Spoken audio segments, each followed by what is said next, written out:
Jaké jsou přednosti kotoučové pily Laguna Fusion 1? Malá, kompaktní a přitom přesná s prořezem až 79 mm. T-drážky z pravé i levé části kotouče a systém pro snadnou výměnu pilového kotouče.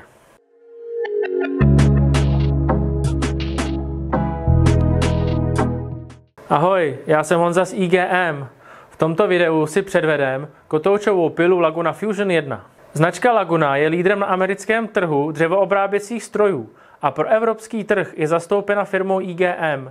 Na vývoji se podílí profesionální truhláři a proto jsou stroje této značky tak oblíbené.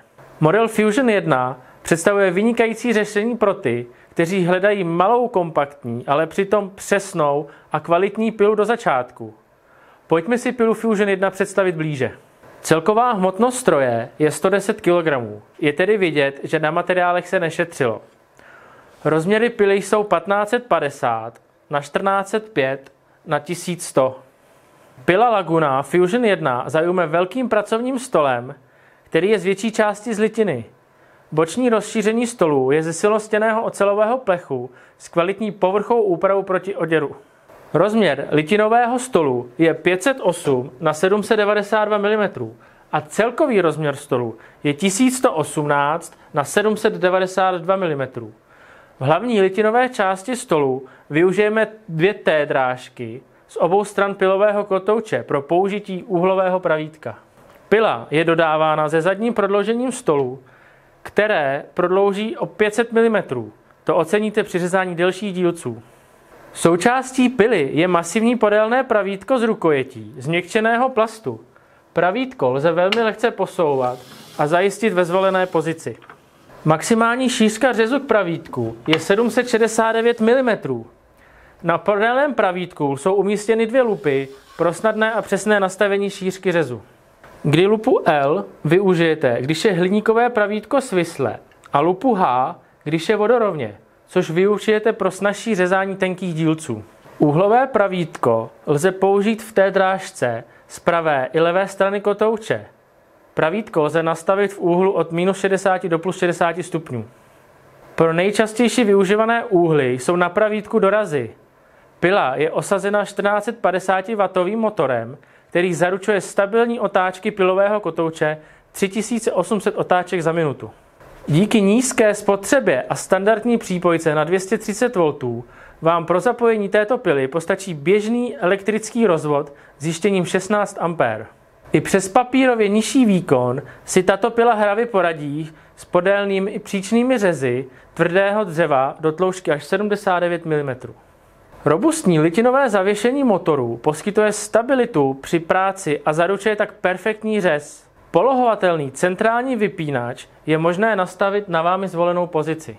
Kovová ovládací kola zajišťují lehké a přesné naklopení pilového kotouče od 0 do 45 stupňů.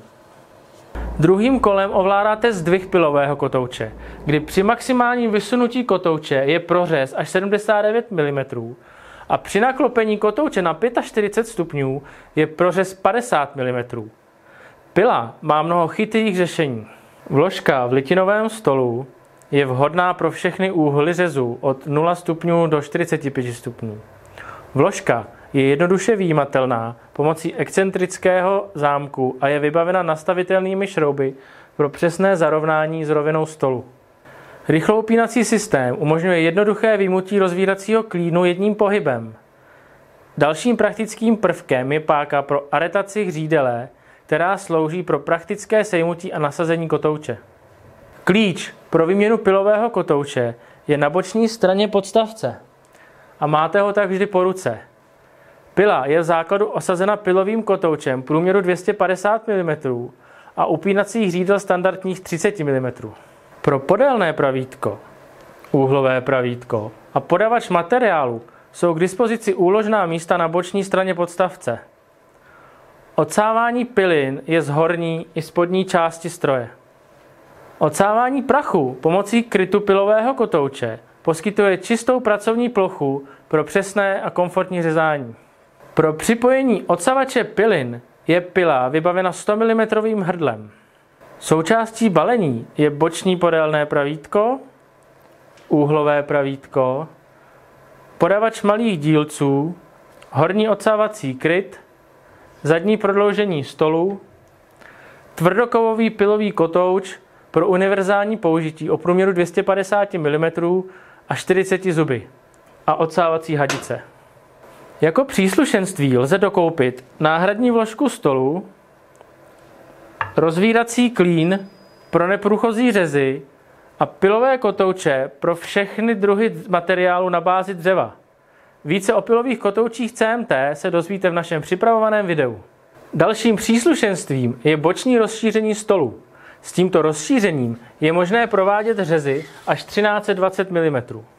Stroj je dodáván v přepravní bedně, částečně rozložený. Hmotnost balení je 120 kg a orientační doba sestavení je přibližně 1 hodina. Tato pila není nějak náročná na údržbu, nicméně doporučuji pilu pravidelně očistit vzduchem nebo smetáčkem od pilin a prachu. Nejdůležitější je očistit zavěšení agregátu, aby bylo zajištěno snadné ovládání. Doufám, že se vám video líbilo, díky, že jste se koukali a případné otázky dejte do komentářů a my se uvidíme u dalšího videa. Ahoj!